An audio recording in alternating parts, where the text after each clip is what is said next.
Hey everybody, guys and gals, welcome to Rough Draft Research Fantasy Dynasty Football Podcast. We're just going to chug on through this because I'm terrible at the intros. So here, we're just going to look at patterns, find out horoscopes, whatever it takes, find that little research, put it all into a ball of spaghetti, throw it at the wall, and see what sticks.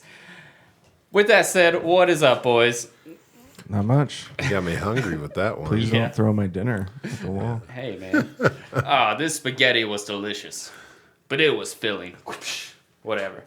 So, anyway, let's just get to it, guys. We're going to start with the news, and we're going to talk rookie running backs of the 2021 draft class. We got the running back jerseys on. I like it. Love it. So, Love it. Just getting into it. Kenny Galladay to the Giants on a 4-year contract. We got the jersey back there in the baby blue New York Giants color rush jersey. And then some other things to talk about. T.Y. Hilton re-signed with the Colts. Josh Reynolds to the Titans. Deshaun Jackson to the Chargers, all on 1-year deals. Chris Carson went back to Seattle. Kind of boring. Lame. Pretty lame. Matt Breida to the Bills. Who's excited about that one? Nah, yeah, nobody. I don't even think Matt Breida's excited about that. Yeah, he's just happy he got paid. But Mike Davis to Atlanta, James White back to the Pats, Damian Williams to the Bears, and then Dan Arnold to the Panthers. I kind of like that move. Yeah, man. Someone's got to pay Dan Arnold. Hopefully this means the Cardinals are going to do the right thing in the draft. Yeah. Finally address that position. Well, we'll see. But yeah, with that said, let's get into some... Sorry, hang on. I wanted to ask something about the TY. Yeah. So he took less money to go back to the Colts, and it was reported that the Ravens offered him a lot more money, and he still took it with the Colts. Is this a Lamar Jackson factor? Because this is the second guy that the Ravens have tried to get, and they took less money to go where they were. That's so Ravens. Dude, I didn't actually see that. Yeah, apparently they offered him significantly more. Maybe they were just threatened by Hollywood Brown's alphaness. Buzz cousin. I don't know. They only threw the ball like 400 times last year. Yeah. Like, do you really want to go there and block for Right. J.K. Dobbins? Yeah, true. I don't know. I thought it was interesting that that's like the second guy that they've is. tried to go get for a lot of money, and it didn't work. And then Kenny Galladay visited and then went to the Giants. Yeah. But Who knows? I don't know. Just thought it was worth noting. that's very interesting. I wonder if this is a situation where all the rookie receivers are just like, please no, please no. Not please, Baltimore. No. Not Baltimore. Sure. Oh, that's hilarious. That's funny. It is definitely the black hole of receiving games. Yeah. You know? Oh, dude, that's poor Lamar Jackson. But maybe they'll just draft another tight end, just run a double tight. There you go. Also, just a reminder, boys, at the start of the episode, we do have our Washington football team swear jar now in color. Nice. So Looking good. just try to bait you into it maybe today. Like that burgundy and gold. Well, anyway, moving on, we're going to talk a little pro day. I'm just going to list them off, and then you fellas just feel free to jump in if you feel the need. We'll start with Quan Baker from South Alabama. Pretty exciting. 6'1", 210, vertical of 40 with 10.5-inch hands. Quite 129-inch broad jump, 21 reps on the bench, and a 4.4. Wow. Nice. So I hadn't really looked into him too much. Another receiver, kind of under the radar, Warren Jackson. Not so much impressive in the skills as 4.69 40 time, 33-inch vert, arms 33 inches. Kind of short for a 6'6", 219 guy. Yeah. Yeah. He's 6'6", and he only got a 33-inch. T-Rex in it. Yeah, exactly. But let's see, on to some more exciting players. I'm going to kick this one over to Daniel. Tamron Terry, man. This guy is only 6'2.5", and he has longer arms than good old Warren Jackson. So you look out for that. I think that this is someone that a lot of people have been talking about and been saying that he's pretty quick and getting that 4.4 40 time. at over 200 pounds, about 6'3". He's pretty awesome. I think that he's going to have a pretty good career. We just got to look out for the draft capital. He's a day 2 guy for sure. Yeah. But yeah, I don't know. He's strong. Do what you do. I'm not as good at reading as AJ, obviously. But the broad jump's 126. 15 reps on the bench. Menchie's 207. Long arms, good catch radius. He's a quick guy, and he's got really good contested catch skills. So yeah, he's definitely like a pro-ready kind of player. For sure. We'll skip this next guy since we'll be talking about him later in the episode. Beautiful. Then we got old Rondale Moore, who's not excited about this guy. 5'7". He's a first percentage in his. Yeah, that's the thing. He's fighting against history with that size at receiver. But I mean, his athletics are ridiculous. Yeah, dude. So if anybody can fight against history and win, it would be him. Yeah, and honestly, I love this guy because I think he takes up those early spots in a draft and kind of lets the players I'm looking at fall a little bit. Fair. But I mean, very impressive. 42.5-inch vertical, so he jumps as high as Warren Jackson. Higher. At 6'6". You know, I think they hit around the same spot. Let's see. 24 reps on the bench. It was done outside of Pro Day, so we'll just believe it. 40-yard dash of 4.29 and a cone drill of 6.68. This is crazy. So he's a insane. quick. I don't know. I mean, you get him in the right place. Who knows what he could do? What the hell? Moving on to this next guy out of Iowa State. He was not on my radar, and I don't really. I'm gonna just Call him Kene. Old Nwengu from Iowa State. 6 feet, 212 pounds with a 37-inch vertical, 125-inch broad jump, 22 reps on the bench, and a 4.29 40 at 6 foot, 210 pounds. Jeez. 6.75 3 cones. So he's like doing he's doing Rondale Moore things at 6 Yeah. foot. He's a running back, so I guess he's more of a utility guy. So I haven't even. This guy wasn't on my radar. It was a weird Not COVID mine year. at all. I didn't watch any college football, and it wasn't in the Big 12. So Yeah, this is a when I did, got that Josh Imatorbebe kind of thing where like I'm afraid to look at a picture of this guy, you know, yeah, if he's doing all of this. yeah. And summer's around the corner, you know. I don't want to be that guy in a white tee at the pool, Yeah. just thinking about Imatorbebe and Kene. Oh, So, man, I'll be wearing a hoodie all summer. Bill Belichick style. We'll skip this next guy because we'll talk about him later. Shai Smith, South Carolina, 5'9", 186. Vertical of 36, 123-inch broad jump, 4'4", 340. Short shuttle, 420. Nice. And 3 cone drill, 683. So, yeah, I don't know, man. This quick feet, this wide receiver class is quite interesting. Ridiculous. I feel like every year recently it's been like, this is the best receiver class ever. Yeah, dude. And then it just keeps getting better. It's crazy. Yeah, man. It's got to fall off at some point, right? You would think. Anyway, Amon St. Brown from USC. I'm going to kick it over to you, Christian. I know you're a fan. Yeah, I like this guy. I wish he was a little more solid at 197, but that's still pretty good. And he's not the fastest guy in the world at 4.5. Honestly, the pro day kind of disappointed me a little bit, but he's still a strong presence that you could bring in on a day 3 pick, and he might be able to provide for you. He had the 4.5 40 shuttle 4.27, 3 cone was 6.81. But he had 20 reps on the bench, and his jumps were both good, vertical at 39 and broad at 127. So I don't know. I'm interested in this guy. It's not one of my like super high people, but if he can fall, I would take him just on the chance. He just looks good to me. Yeah.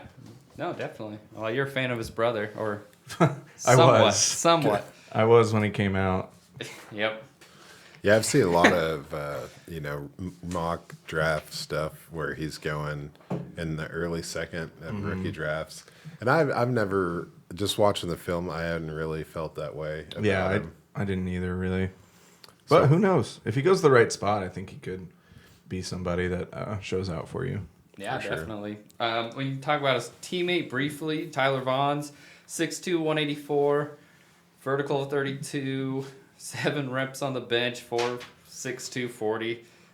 So nothing too impressive. I'm sure he'll get drafted somewhere, but I'm not interested in him at all. Someone I and I think everybody now is interested in after today. Too bad. Let's kick it over to you, Dan.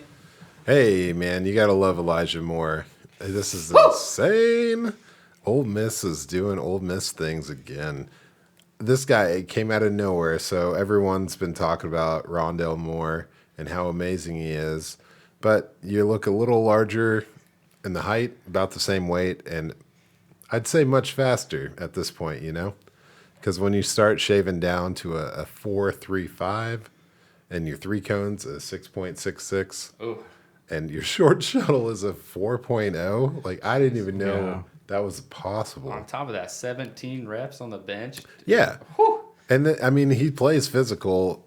He jams off the line. He's much larger than the piece of paper will tell you. I mean, this guy is amazing, and I'm just sad because I have a feeling he's not going to get around to me at that pick I was going to take him at. Spectators, be damned. No hints here. But no, I'm very excited about him. I was a little disappointed by Kenny Yeboah, had a hamstring injury, so didn't run the 40. So that's a guy that I was kind of excited about. Ole Miss tight end. Our RDR dark horse tight end right there. Yeah, I like him. I like Yeboah. I do too, man. I liked him at the Senior Bowl. So I guess we'll just kind of end this off with 3 more receivers. Jaden Darden. I was excited about him. 5'7", 140, 4'6", 40. I was kind of hoping he'd be a little faster. 4.4 is good though. 4'4", definitely. Just like with that size, I was kind of hoping for a little blazer, but he looks a lot faster on film, but he also plays in North Texas, so 35.5-inch vert. Josh Palmer was someone I was kind of watching too. 6'1", 210, 4'5", 40, 34-inch vert, 10 feet 4 inches on the broad jump, short shuttle of 4.25, and a 3 cone of 6.98. So he kind of turned out kind of as a middle tier of after all these elite. And then Dwayne Estridge, I did not know what to expect from this guy, but a 4.38 40. He told everyone he was going to run a 4.29, so he was off by a little bit, but I like the confidence. 35-inch vertical, 4.22 short shuttle, 6.95 3 cone. So, I mean, all these guys are looking pretty good, man. Everybody looks good at Pro Day. Yeah, right. It's like records being broken. It's almost like the combine didn't happen. But just thing to note, we did have the Alabama Pro Day. Jalen Waddle, Najee Harris, Devontae Smith did not participate. I think they might. They're doing like something on the 30th, right? Yep. So I don't know. I doubt Najee does anything, but no. I doubt Devonta does anything, but probably not. I'm excited. Maybe Jalen Waddle shows up, runs a 40. Yeah, that would be really nice to see him. Drops the mic at the end. He's not going to best Elijah Moore, so. Yeah. No, or he is, man. I would rather you guys pick up Jalen Waddle. I got your back, bro. Can't put the cat back in the bag. But yeah, so yeah, we're filming. We usually do these on Friday. We're actually doing it on Thursday this week, so we're gonna miss out. So some guys to watch for that we have our eye on. Cade Johnson, one of our sleeper receivers from South Dakota State, and Nico Collins from Michigan, Chris Evans, Michigan's, and Khalil Herbert, all doing this shit tomorrow. So give me some Herbert. Yeah. Woo. Yeah. Third round, baby. But anyway, so that kind of dragged on, guys. We're just trying to keep you guys informed. So moving on, we're going to talk 2021 rookie running back prospects. So I'm going to kick it over to our RB guru. I don't know if I'd go that far. The number 24 with the Nick Chubb jersey. He's called it ever since. So let's go to him and let's get some info. Yeah, so I just wanted to do kind of like what we did on our wide receiver episode. I took the top 24 running backs in PPR leagues over the last 4 years, and I tried to find some trends or some interesting stats just to get you guys a little bit of insight on that. So it was a total of 54 guys that were in the top 24 over the last 4 years. 26 of them made it multiple times, and 28 of them only made it once. 10 of those 28, though, were all 2020. So that was like the other years averaged about 6 guys, and 2020 had 10 guys make it for the first time. So that was something to keep your eye on. Something that I have talked about before is the burst score on Player Profiler that you can find. I think that's a really interesting stat. 21 of these running backs had either in the 70th percentile in burst score or higher, which I thought was a little telling. That's a huge chunk of them. Not half, but they accounted for 42 of the 96 like total spots. So they appeared multiple times as well. Okay. So like basically an average of 2 times for each of those guys. Like, the sizes were a little weird. I'll go into it because I found a triple of like sizes that were like dominating this entire top 24 thing. But I'll go into all 3 of them or all of them real quick. So the 2 guys were 240 pounds or heavier. That was Leonard Fournette and Derrick Henry. I guess they're like 6'1", huh? Yeah, 6'2". so that was, they're basically in their own class. 5 of them were in the 230-pound range. They appeared 9 times on the list. 12 of them were in the 20s. That's one of my first groups that we're looking at because they appeared 23 separate times, so a lot of repeats there. 18 were in the 200 teens. Okay. So, and they appeared 34 times. So that was like your biggest chunk of guys are going to be in that weight class. 11 were in the 210s, and they appeared 18 times. And then there were 6 that were less than 200, and they only appeared 7 times. Oh, wow. So that's like So, yeah, I already talked about the 240 group. It's basically just Henry and Fournette. And if you're thinking, I like this other 240-pound guy, both those guys ran a 4.540 at 240 pounds. So I would say if they don't run that, I would be wary of that size. It just doesn't seem to translate. The 230-pound group, we've got Saquon Barkley, James Conner, Jordan Howard. Those are the guys in there. Le'Veon Bell. And Le'Veon Bell, super heavily involved in the pass game, and Saquon's a freak of nature. Everybody else only made it once from this group. So it's kind of like... Didn't Le'Veon like cut a bunch of weight too, like after his first year? Yeah, he did. Yeah. And then, so the other group that I'm not going to get super into is the sub 200 group. That's your Austin Eckler's, Nyheim Hines, Deion Lewis, Phillip Lindsay, guys like that. Almost all of them are entirely relying on receiving.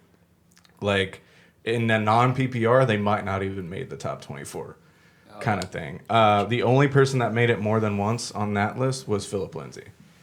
So, and he's arguably the best runner out of that group. So now we're getting into the groups, the 3 groups that I really kind of want to talk about.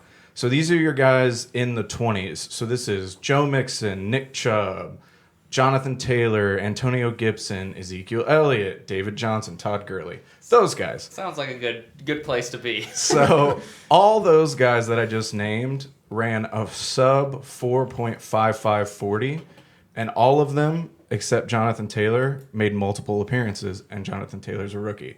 So that tracks into like, okay, if you're 220 and you run a sub 4.5, it's looking pretty good for you.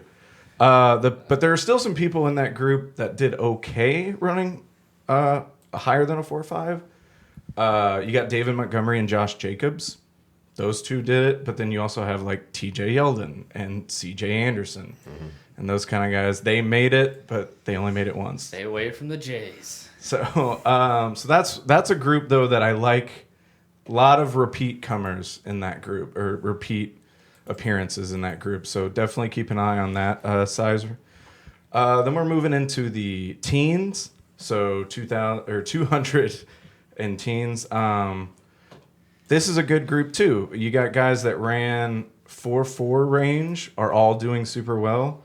That's Miles Sanders, Dalvin Cook, Kenyon Drake, Adrian Peterson. Obviously late stage, but I thought I should add him just because he did it for so long. DeAndre Swift, Marshawn Lynch. The only guy that ran a sub 4.4 in that group that didn't do super well was Lamar Miller.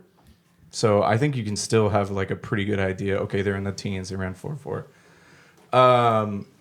There is another group there. So this one's kind of broken into two of guys that did run slower than a 4.4, but this group's really good. Alvin Kamara, James Robinson, Chris Carson, Kareem Hunt, Melvin Gordon.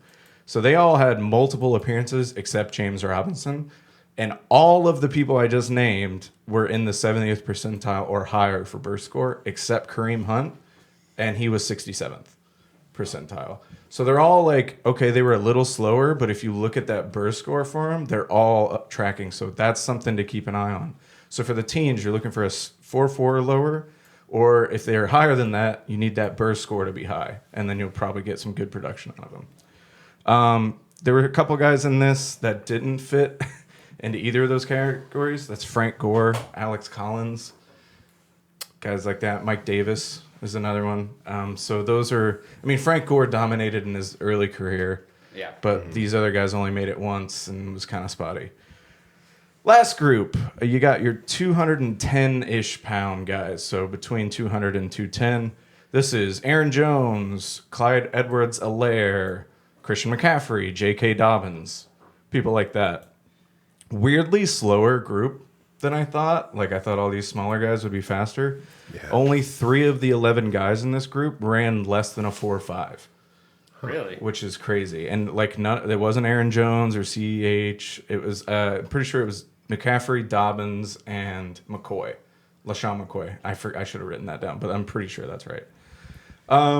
They're a little more dependent on receiving than these other guys are, but not as heavily as the sub 200 guys. And also the 2 huge standouts in this group, Aaron Jones and Christian McCaffrey, both scored 70 or higher in that burst score. Okay. So CEH did as well. And then J.K. Dobbins, I assume would have, but he didn't do the jumps. And so they couldn't equate the burst score for the pro day.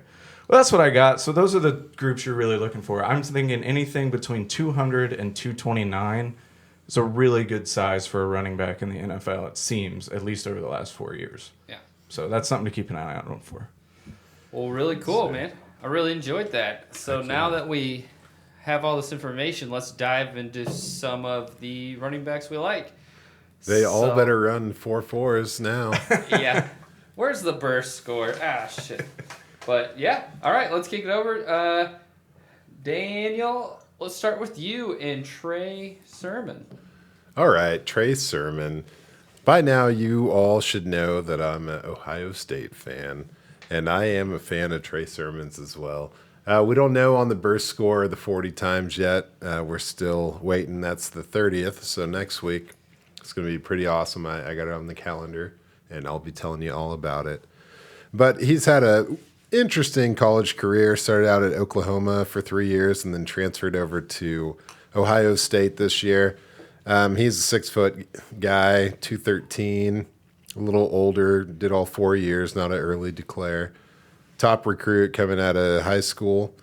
But he came out and did pretty well his freshman and sophomore year and then ran into Kennedy Brooks, and that kind of shut him down.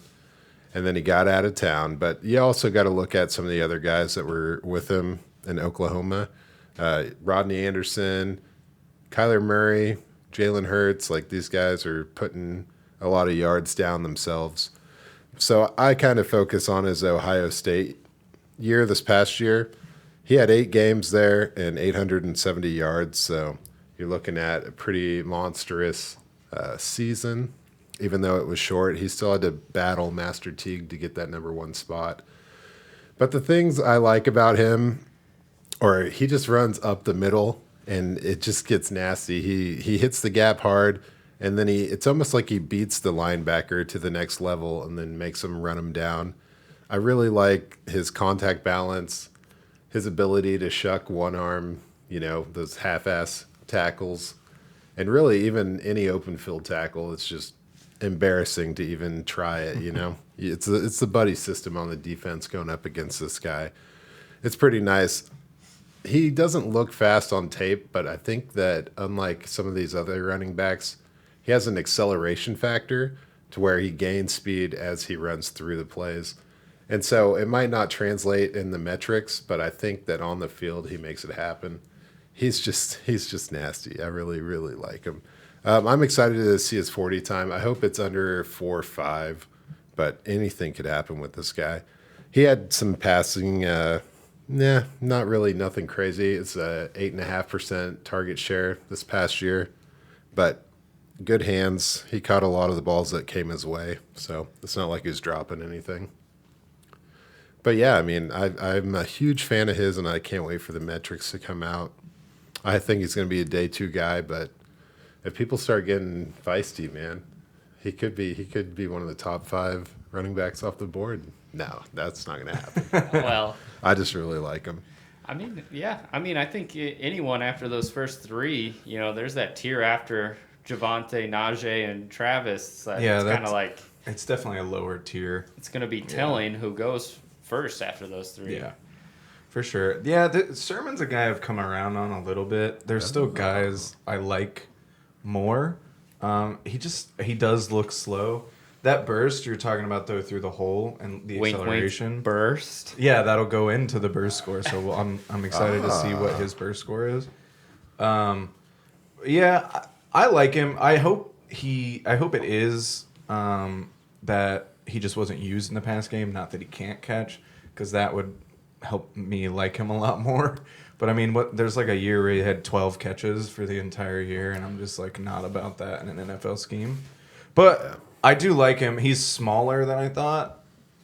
For some reason I had him confused with Ramondre Stevenson for a long time, where he was like massive and slow. I don't mind guys that are 217 and slow. Like he can still move. Right. He's got a good first step. Yeah. Yeah, and he has really, really good swiftness, like in agility at the tackle point, Yeah. But yeah, he's not like he's not going to burn anybody. Yeah. Right. Exactly. Always a little worried when he's not like, the bell cow of his own college That's team. true. But, there's a lot of factors that Yeah, probably go into that. He was on the rise coming in, 700 yards as a freshman, 900 as a sophomore, and then that system in Oklahoma, right? They lost their coach, a lot of weirdness going on. It changed the system over. Kennedy Brooks, I'm looking for him next year. He's going to be pretty awesome. So stuff happens. Well, right as far as the passing game goes, I think that Ohio State, they've never really, Dobbins did pretty well. Yeah. Catching passes, but for it being his first year there, I don't think that's the kind of thing you could expect from that offense. That's fair. Yeah. All right. Well, thank you very much, Daniel, for that informative. Yeah, you guys have fun. Yeah. I'll catch you next week. All right, see you. All right, well, let's kick it over to Christian on this next guy, and I'll let him take it from here. Yeah, so we've got, I like this guy a lot. Elijah Mitchell, 5'11", 218 pounds. I think he's like the perfect size for an NFL runner. Jonathan Taylor, James Robinson, whatever. I'm not going to retread it. We talked about it earlier on the sizes. But this dude, you want to talk about bursting through the hole, he fires out like a gunshot when he sees the hole, and I love that. A lot like Trey Sermon, he breaks those arm tackles super easily. He's got incredible balance. He runs stronger than he looks, in my opinion. Like, he kind of looks thinner.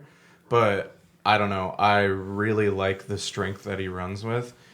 He's a good a good pass catcher out of the backfield. Sorry, I lost my train of thought. Going back into the breaking tackles and stuff, 569 of his 878 yards this season came after contact, and he forced 41 missed tackles on people too. Wow. He's a shifty runner for his size. I just like him, but he's not the fastest guy in the world. Didn't have a lot of production in the running game, so a lot like Sermon there, where it was like, it looks like he has good hands, but you can't really tell. And then his level of competition is a huge concern. He's only had 44 carries against Power 5 teams. So it's just, if it translates, then he'll be great, I think. But I think people are going to be nervous that, I mean, he's playing for the Raging Cajuns. He's not going to be playing like Ohio State and stuff all the time. But if you watch his tape, it's easy to get excited about this guy, in my opinion. I agree with you. I thought he showed strong hands, even though he wasn't utilized in the passing game. I put here that he seemed like every play was either 1 yard or 8 yards. Yeah. It was kind of weird. Like, I like seeing a guy who you can count on to get 4 yards. Yeah, that's fair. Every touch.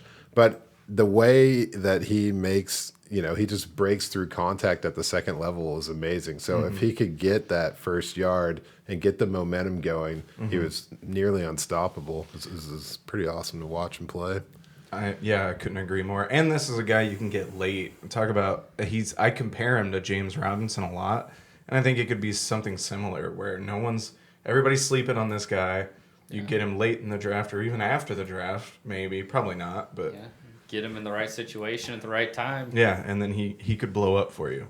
So yeah, I think that's what everyone wants to do is find the next James Robinson, the one that doesn't cost you anything. Free victories all the time. Oh, yeah. You said he doesn't have a lot of receptions out of the backfield, but I thought it was interesting. He was a receiver coming out of high school. Yeah. 2-star recruit, converted running back. So, I mean, you think he's got experience. You'd think he has hands. Yeah, you would think. But, yeah, he also shared the backfield with Trey Regis. So, another NFL hopeful. Anyway, that's the concerns come now with speed and competition. And like you said, if it translates, it translates. You never know. Everyone's a competitor. So we'll have to wait for his burst score. Anyway, well, moving on. Let's go on to Daniel for the fella out of the SEC conference. Ooh, the SEC doing big things.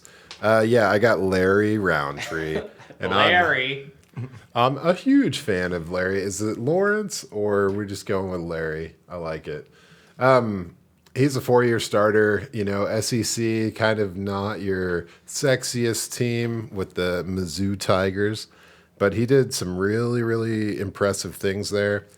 Obviously, he played with Drew Lock, and he was doing a little better in those days because after that, he kind of got a lot more attention from the defense, but he was still able to produce.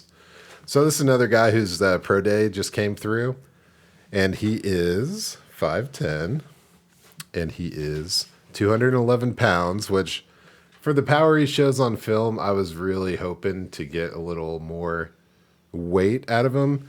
Unlike some of the, like Elijah Moore has good proportion. You say he doesn't look big on film, but he is. But Larry is like all bottom half. Yeah. And it's pretty awesome. The way he bursts through the A gap, it's just, I'll get into it. But let's talk about some of his other metrics. His 40 time was a 4.62 and averaged out to be a 4.7, which is, that's a red flag. But to me, I still trust him. I still think he can do things if given the opportunity. The bench was 18. The vertical was 30. Broad jump is, 108 inches. So what is that? Short of 10 feet? No, right at 9 feet.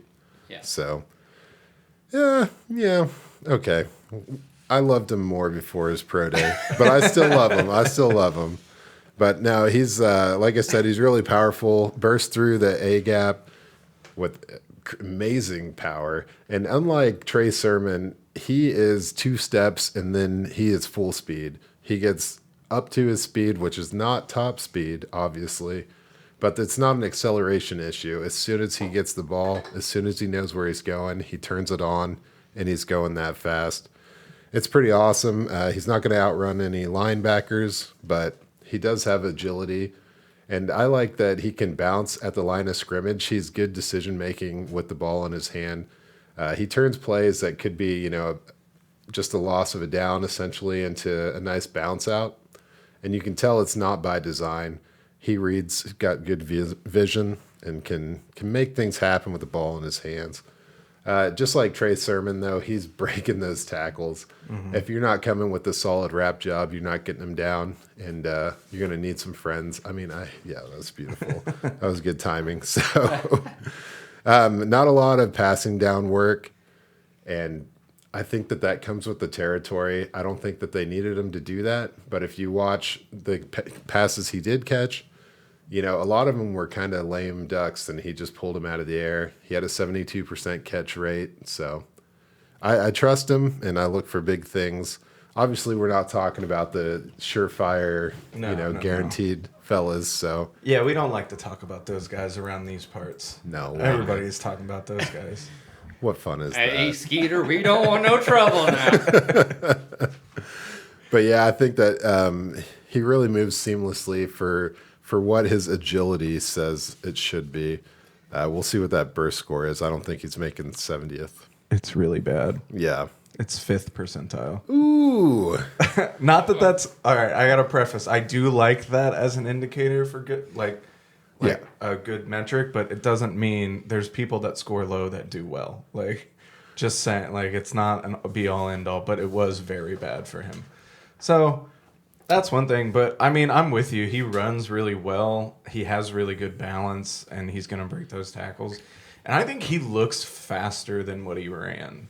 Yeah. And so, I mean, I was listening to an interview about the 40 today, and they were just talking about, like, how it's so different from running on the field because it's just, like, the way you have to go about it. They train for, like, months to do this, to run it correctly, and it's not how you run on the field. So some of those guys that don't have that good of a 40 can still translate. This might be one of those guys, Yeah, he wasn't a sprinter in high school. Right? Exactly. He also, I don't know if you saw this, he was running routes and catching passes at his pro day. So trying to show those scouts that he can catch it. I read I watched the interview he did and then read all about it. And it was kind of funny. It reminded me of going into like a job interview for a job you really want. Yeah. And you're like, yeah, of course I know how to code, or like, I can catch anything. Come at me. Yeah. And it's like, oh shit, I hope he gets this job, but he's going to have to bust his ass to prove these things that he's saying right now. I think he'll definitely get on a roster and then anything can happen from there. Heck yeah. I do this, I bounce back and forth, but to see his 40 and shuttle to be sub 20th percentile, but the 3-cone above 65 percentile, that tells me that, he's going to be able to do things on a short distance. Mm-hmm. Like, you don't need a running back that's going to run 40 yards every play. Yeah. It's great to have one, but if you can have a guy that can guarantee those 5 yards, move the ball. I'm with you. Yeah. If you average 4 yards a play, you always get first downs. That's right. So, yeah, definitely. Yeah, Larry, we'll look out for him. He looks pretty good. We'll have to see. That 4.62, I didn't really like that so much. But anyway, let's go on to another guy that I'm not very high on. I'm just kidding. Not since his freshman year anyway. But anyway, we'll hear about all of it from Christian. Yeah, so we got Jermar Jefferson coming up. Young kid, 217, 5'10". I'm really looking forward to this guy's pro day. It's on April 4th. I was listening to him talk about it today. That's another guy that needs to show off his hands, and he was already talking about he's going to go out with the wide receivers and run routes, catch passes with them, and do all the running back stuff. He was talking about his 40. He said he's been practicing. He's run a mid to low 4.4. So I think that's a little better for everybody. I take back what I said if I see that. I just like this guy. He's got great patience and vision. He doesn't remind me of Le'Veon Bell, but when you think patience, you think old Le'Veon Bell, and that's kind of what he does. He sits there, he waits for a hole to develop, and then bam, he'll shoot through it. I really like that. He had 488 yards after contact this season, so I'm liking that. He only had 858 yards total, so more than half of his yards came after contact, which is always a good thing to see for your running back. And yeah, his production has gone down each year, and yeah, so that's not a great thing to see when you're looking at stats. His top end speed's a bit lacking, and again, he needs to show off some more receiving skills. And he's another. I don't know why I keep falling in love with these guys that don't play quality opponents, but he's another guy that didn't really play anybody. But I think when you watch his tape, it's easy to fall in love with this guy. The balance, the patience, just hitting the hole, taking it to the house, and he runs with power, and I like that. I don't have too much more to say on this guy, so if you want to take it from here, Darthur, but. Yeah, I mean, I didn't get too deep. I watched this film a while ago, and I liked what I saw. And I just did a quick game and took some notes. And I wrote that he has great vision. He knows how to pick a hole and go. And I think he adjusts his speed as he runs. And that's something you don't really see. A lot of guys just break away. But he knows how to slow down and speed up to make people miss in the open field. And I thought that was really cool. So I think that'll help him out at the next level. Yeah. See, that's one thing that I was concerned about. Is he kind of runs like, when you play NCAA football, you're just kind of like running like this, right? And he kind of runs straight up. Yeah. And he's not the best pass blocker. That's and fair. those were the things that concerned me. It just kind of makes me feel like he wants to avoid contact. Yeah. But, with that said, that could all be taught. If you're playing people where it doesn't matter, Yeah. you can get away with it. So that's just one thing that concerned me. But, I mean, Yeah, he obviously does the run a bit production, high. Yeah. the production doesn't lie. I mean, the guy's quick. Yeah, for sure. So I'm excited to see it. Yeah, those things can be coached out. And when you go to the NFL, now you're working with the best coaches in the league. So hopefully all of those little things. I think he's definitely a project, but I think he could be sculpted into a really good running back. Oh, definitely. And also, I feel like such a douchebag saying what I just said because I could never do that. Oh, dude. I mean, we're all doing that. Don't even get me started. Mr. Jefferson, by all means, you have accomplished way more in your freshman season at Oregon State than I have done in my entire life. So I wish you all the best. That's kind of just the nature of what we're doing here, is we're talking about people that are way better than us at almost everything. So. Yeah, unless we're talking about the Bengals or Jacksonville's general managers. Yeah, I could do that job. But if you want to know what I'm talking about, tune in to our last episode that you can find on YouTube. Like and subscribe, or don't. Leave a comment. Or don't. Or don't. Actually, I would prefer you leave a comment. That would be fun. I just want to see what people have to say. I think you should subscribe, and then you can I guess comment. doing both is probably a better idea. You don't have to like us. Just subscribe. Make Get our sure we numbers get some sort of payment. Help out the algorithms, Yeah. Yeah, come on. Just subscribe. Anyway. Oh, man. Were we talking about a guy trying to avoid contact? Oh. That's a nice segue into our next guy.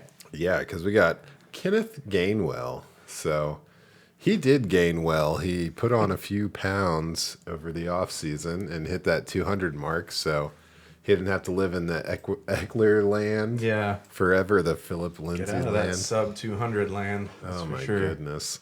So, yeah, that's pretty impressive. I think we were all hoping to see that. I still think he's a little skinny. I wonder a guy putting on weight like that, if it's all up top or what's going on. But he's a pass-catching protege, He's the guy that kept old Gibson quiet last year, Really Gibson? put the Antonio Gibson. Who did he get drafted by again? Hey, man, he's not on my fantasy team, so he's not on Washington's football team. So that's Washington's football team. Yeah, I mean, I should have drafted him. I went from the fear of missing out to having obviously missed out. So you got to look out for that one. You go from FOMO to I was going to say the obvious rhyme there. I'm glad he didn't go there. So he took the year off in 2020. He lost a couple of family members to COVID and didn't want to go through the season, which that's fair. Yeah, makes a ton of sense. So I'm glad that he's doing better now. I don't know, but it seems like he got some good work in the off season. He's ready to make a big impact in the NFL. But this guy is super elusive, as I said earlier. He does a great job of avoiding contact, which I think is pretty good because he's not breaking a ton of tackles. He's quick, he's slippery, and he's really good with his vision. So as long as he can put those things to work, I think he'll do well in the NFL. I think he's that guy that's going to be out wide in the slot, catching a lot of passes. He ran a 4.42 and did 21 bench press, and I guess that was good enough. Called it a day. So we won't be seeing any burst score out of him. But I think we see everything we need to see. That sophomore year, he put up 1,459 yards in 14 games. So that's amazing consistency. The yards per carry there is over 6 yards, had 51 receptions. I mean, this is crazy. I don't know what else you want. If he had been able to do this more than 1 year, I think that we'd be talking about him. Oh, he'd be in the top tier conversation. Yeah. That's what people are scared of, is that it's 1 year. Which, I mean, but I'm just saying what people are saying. I don't But think that's that matters 1 as year much. sharing a backfield with a guy who was an RB1 his rookie year. Yeah, that's fair. So, I mean, I want to trust it, but like I said, he's a little on the slim side to me. But like I said, his open field reading is good. His decision making is amazing. His athleticism is awesome. I just worry about the power and how it translates into the NFL. Yeah. So, No, I like him a lot. I'm glad that he put on a little bit of weight and still ran a 4.4. Like, that's awesome. Because we did this episode once before and just didn't put it out. I talked about him being too small and needing to put on weight. For sure. But then I was worried, if he put on weight, is he going to be slow? Like, is it going to throw his game off? And it clearly hasn't. He still ran a 4.4, and that's awesome. I love his little spin move that he likes to throw out. Oh, my God. He stays on that circle button. For sure. It's awesome. yeah. And, he's the best pass catching back in this draft. In my opinion, I don't think that's I don't know. I think he is. Second best in my opinion. Michael Carter. Michael Carter's, there's a lot, I guess. Maybe I shouldn't jump. No, he's he's definitely 100% the best. Okay. Yeah. For sure. We just, We just have opinions. for sure. Don't tell him. But I like Kenny Gainwell a lot. He'll be he's in that second tier of guys after Williams, Harris, and Etienne to me. Yeah, that tier's getting crowded in my heart. Yeah, it is. Yeah. Well, he's had 13.8% target share, and out of the backfield, that's pretty good. Yeah. Yeah, but He can catch. who was that just come out of there? Coxie? Oh my God! If you guys That was a want to Memphis have a wide day, receiver. dude, you should see this guy's pro day. Yeah. It's bad. Sorry about that, but there's a reason they were throwing to Kenny Gainwell. Yeah, for sure. Wait, are you looking it up? Yeah, I'll get you all the let's deets, look man. this up, man. Dude, Keep this rolling just it turned into a roast of DeMonte Coxie. No, I got it right here. Okay. 6'2", 198, 31-inch vertical, 4.77 40, and 4.45 short shuttle, and then and the bench press. He was in the 0 percentile with 4 reps. Oh. 4 reps. Nice. Now we talk about these guys doing stuff that we could never do. I got 0 reps and I like a 5.8 40. I'm pretty sure. Give me a couple of months and I'll hit 4 reps at 225 on the bench. Don't worry about that. That's Puka numbers right there. Those, Puka. Anyway, so moving on. We're going to kick it back over to Christian for a guy that I am so hot and cold on. He is so fun to watch, and I just don't know. Is it an even Watch the numbered film. year? Is it an odd numbered year? You're right. Yeah, so we're going Chuba Hubbard. This is a guy that could have been in that top tier had his 2020 not sucked so bad. But it might be sneaky good for people. You could get a first-round talent in the second round now. Possibly. It just depends. It's worth the risk, in my opinion, but is 2020 who he is, or is 2019 who he is? Because he had over 2,000 yards and 20 touchdowns in 2019. He balled out. He was a little bit hurt last year, had a terrible year, and he's got some fumbling issues 7 times in the last 2 years. So that's not going to look good on tape either. But, man, you said it. This guy is fun to watch. Talking about hitting the hole and exploding out. That's all this guy seems to do. Pull-out game strong, son. Yeah, like, I don't know. Like, I'm super high on this guy. It's mostly because now you can get him late. I remember talking to people before the 2020 college season, and it was basically like, who are you going to take, Etienne or Chuba Hubbard? Like, oh, yeah. who are we going with? And now all of a sudden it's looking like, oh, he's going to go in the mid-second round. Oh, even the fantasy Etienne draft. Yeah. Like I had the 2-0 or the 102 last year, and it was Yeah. all Etienne until he, said he's going back to school. And it's Yeah. like, shit, dude. So, and now it's just like, man, you could possibly get this guy. It would be a risk. I understand that it's a risk, but it's a second round pick also. Like, Yeah, you want the 8th wide receiver off the board, or do you want a guy who might put you on the map for a couple of years coming? 100%. Yeah. He's still young. He's 22, or he'll be 22 when the season starts. Man, I think another guy I'm super excited for his pro day. I think he could ball out and just look like a phenom coming out and remind everybody why his 2019 season was so good. Yeah. And that's kind of what I'm going for with him, is the talent risk factor is there, but I think it's worth the shot if you can get him in the second round. Yeah, I'm not going to say anything bad about this man because he caught the passes. He went over 2,000 yards last year. I mean, that's insane. That's Eno Benjamin numbers. That's crazy. And you talk about 7 fumbles in the last 2 years. Let me remind you of a guy named Jonathan Taylor, who had 10 fumbles in his last 2 years in college. Didn't even have half the targets that we're talking with Hubbard here. So I think that he's going to put it all out there at his pro day, and people are going to pull a 180 on him. I agree. You're going to be ashamed of the things you said about this guy this time next year for sure. I'm glad somebody's on the same page as me. Yeah. Man. No, I mean that's exactly when I first introduced us talking about him. Like, this is a guy that's going to make me fucking pull my foot out of my mouth if I say something negative. So that's why I feel so hot and cold. Yeah. And it was a weird season too, man. Like, preparation's got to be hard. Mm-hmm. And, dealing with some injuries, but I mean, fuck, man, that's pretty good college production. Yeah. So we'll have to see. The pro day will be quite interesting, and that's going to be April 1st, I believe.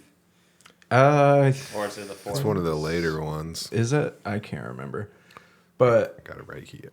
Yeah, if he flames out on his pro day, obviously I'll get a little less excited. But yeah, I think he could definitely run like a 4.4 at least, and then pop. Like, I just think he's gonna be sick. Well, if anything, this time next year after he goes in the 7th round, we'll have Darthur here being like, "Oh, he's a buy," because he's all about draft capital. Benjamin hashtag. Look up Eno Benjamin's stats. Okay, dude. we're not here to talk about 2020. We're here to talk about 2021. And this is Eno's year. This is a little thing I'm gonna get your guys' opinion on it. This is the guy that I cannot stop talking about, and this guy is Kylin Hill. Mm-hmm. And man, this guy this guy just is technically sound, and he's just amazing. He put on 10 pounds, ran that 4.51. I mean, that game against LSU, man, in 2019. Just go watch the tape. I just want to get your guys' take. What do you think about him after his pro day? Put on about 10 pounds, 4.51, 40, 36 vert, 22 reps on the bench. Better version of Kenneth Gainwell, maybe? I don't know. I don't know about that. That's kind of... I mentioned earlier there are guys I like more than Trey Sermon, and this is one of them, in my opinion. Yeah. I like Kylin Hill a lot. He's a really good receiver. I don't know. He's in the conversation, I guess, but I still would put Gainwell ahead of him as far as receiving. I think Hill's a little rough around the edges, needs to be coached up, but I still like him a lot. He just when I say he needs to be coached up, he tries to bounce the ball outside a lot, and he's not fast enough to do that. For sure. Especially in the NFL when you got Devin White and Levante David running 4.4 40s and just taking everybody out. If he was faster, maybe. Sorry. If he was faster, I wouldn't mind that as much. But that's just something you could coach him out of. Like, if he gets a good running back coach, like, hey, stop doing that. Stop bouncing it outside. Because I like all of his other traits. Like, he's a natural runner, and he's a good pass blocker. So that's a huge benefit. He's a man. He's a man. He's definitely a man. It's the highest BMI of all the guys we talked about all day. I'm pretty sure. I could be wrong, but I'm pretty sure he's thick. So yeah, he's a thick boy. But no, I do like him. I'm not as high on him as you are. Yeah. But I do like him a lot. He's definitely a tier 2 guy with Michael Carter and Gainwell for me. And I think those guys do edge out Trey Sermon. Okay. But I think Trey Sermon is untapped, man. Okay. And I'm not like trying to bring it back to him, but it's like his stock is going up and we haven't seen what he can do. So the potential is astronomical. True. But yeah, I thought Kylin looked really good, man. And that quarterback looked really bad at Mississippi State. I was like, yeah, dude, that was hard to watch. Oh my gosh. That Miami game. He did everything he could to help the guy out, but dude, and I think this is something to be said, and like we always harp on it, like you need to watch the draft, you need to see the draft capital. It's going to give you a huge edge because like we said, these are those second tier guys, Michael Carter, Kylin Hill. These guys, these teams are going to go after who they want, who's going to fit, and it's going to be very telling on who goes, first. Oh yeah, because we can sit here and talk about schemes and everything all day long. We're never going to know half the shit that these coaches know. So when they're taking somebody, they think they're going to fit into their offensive plan. And that's a huge tell, exactly like what you're saying. Well, if you look at a guy like Kylin, especially with the pass blocking ability, and you think about Jamal Williams and how he was always on the field, and then you look at a team like Seattle, where they need a guy who can pass block and catch passes. But this guy, I mean, he clearly profiles as a 3-down back. Yeah, and 100%. And like that's kind of like what I think that's why I like him so much is he profiles as a 3-down back. He can come out and, who knows, goes to a place like Seattle, Chris Carson goes down, he gets an opportunity and that'd be a good place for him. Except that fuck Seattle. But. Yeah. Well, true. and it's weird with DJ Dallas on my bench. Yeah. But anyway, DJ who? DJ. This guy. I like that. Or maybe somewhere like Atlanta, if they don't go for one of the top tier guys and they wait and get Kylin Hill, I think that'd be good. Yeah. Oh, daddy. I need to get in the second round. But anyway, yeah, that was our 2021 running backs that we like. Here at Rough Draft Research, we want to make sure we just put it all in front of you. So do your own research and that's right. And subscribe. We stir up the pasta and see if penne thing sticks. You know what I mean? God damn. So take our information for what you will. Watch out for that burst score. We're going to be back next week. Until then, thank you. Peace out. Namaste in the kitchen with the whiskey. Peace out. Hey, and Washington football team, I don't like this anymore. It's not fun. Quit peeking at my roster and pulling my wide receivers into your organization. 2 is the limit, I don't need half my team to be Las Vegas and Washington players, okay? It's disgusting.